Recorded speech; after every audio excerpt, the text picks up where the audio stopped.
Mas Iksan, tadi ada statement menyeimbangkan pemasukan dan pengeluaran seperti itu ya. Nah, untuk teman-teman yang mungkin saat ini masih punya satu sumber penghasilan itu dibanding dengan misalkan waktunya sudah full untuk bekerja. Iya itu. Ya. Jadi kalau misalkan itu, kalau memang seorang pekerja itu harus memang ada bahasanya freelancer. Ya, pemasukan itu banyak mas, yang penting kitanya mau atau tidak. Misalkan banyak ya, kayak misalkan mau freelancer, kamu punya kompetensi misalkan di IT atau di desain, kan banyak yang memang apa namanya tuh startup atau aplikasi atau penyedia di web atau sebagainya, dia ada penyedia terkait freelancer. Punya kompetensi misalnya di desain ya bisa untuk penambahan. Jadi tinggal bagaimana kita, misalkan kita punya peluang, kadang peluang itu datang mas, datang, tapi kita mau eksekusi atau enggak. Kadang kita, karena kita orangnya terlalu pintar, jadi terlalu menimbang-nimbang, ya, memperhatikan dan sebagainya, akhirnya tidak langsung eksekusi.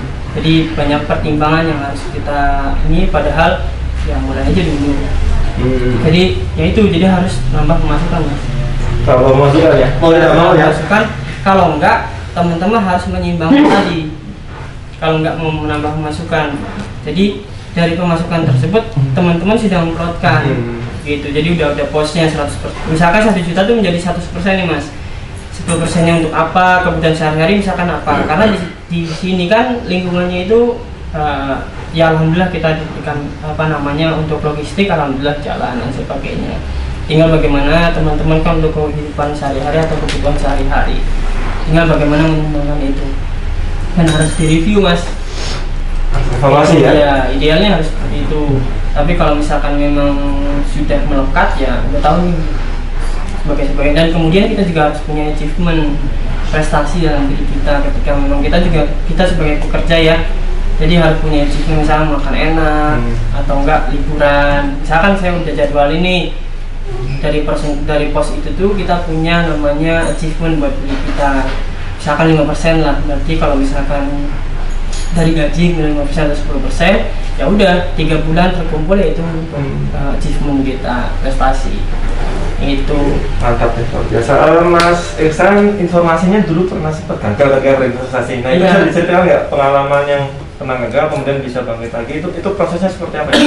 Iya, Mas Aska, terkait investasi, saya tahu terkait investasi itu sejak 2012 mas. 2012. Itu saya udah daftar sekuritas saham di salah satu sekuritas lah, X bank ya, X.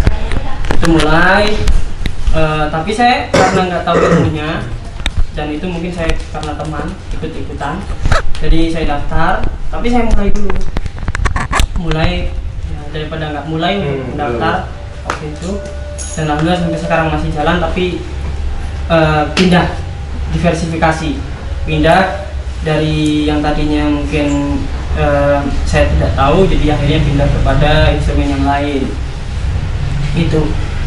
Nah kemudian dari gagal itu berapa kali ya, ada forex, ada saham ya, dan sebagainya. Ya akhirnya gagal, dan kemudian saya pengen menguasai satu instrumen, minimalnya satu instrumen yang memang benar-benar untuk jangka panjang saya gitu. Jadi jangka panjang terkait masa depan saya itu, karena saya juga memikirkan ya, saya bukan PNS loh mas gitu. Saya bukan PNS yang harus saya juga harus menyiapkan dana pengembangan saya, entah aset, entah sebagainya. Itu yang harus saya pikirkan gitu. Ya meskipun rezeki datang dari Allah pasti itu, tapi bagaimana eksekusi di kita itu harus betul terkait finansial. Jadi ya kita harus mempersiapkan itu untuk dana pensiun kita. Kalau kita tidak menyiapkan ya bagaimana? Kayak misalkan gini contohnya ya, dulu saya pernah katakan belalang dan semut.